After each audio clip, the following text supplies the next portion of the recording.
Captain Helen here again. A couple guys were asking about the transducer mount. So I stared at this for, I don't know, a couple hours and looked at the pontoons, thought about mounting the mirror, and you know what, to be honest with you, I said, you know, I really like these HDI transducers from Lowrance.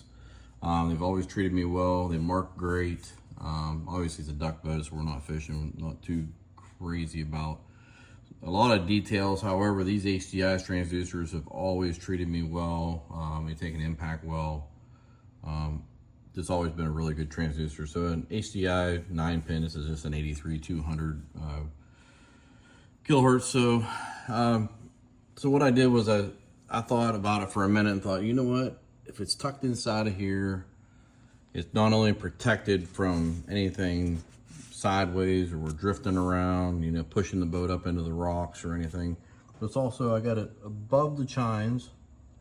So the chines should hit first if it were going to hit contact bottom or rocks, and also put it in between these two chines so that it would get clean water.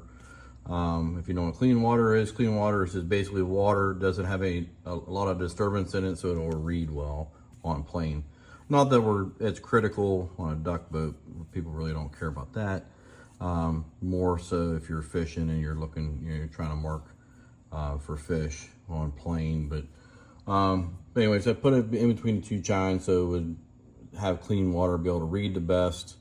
But also it's high enough that the chines should theoretically hit bottom before that. Plus, if you're looking from, let's say, the back of the boat, if you're sliding the boat side to side, you know, trying to set it into place onto a bank somewhere, duck hunting is not going to get smacked from the side, whether it be a log or anything. If you stick it back here on the pontoons, that's where you're going to have a lot of exposure. It'll probably mark better if you were out there, but again, we're not worried about that on a duck boat. So might give you some ideas on how to mount that. Super easy. And then of course I ran into cord transducer just up underneath my kick plate, and pretty simple. Hope this helps.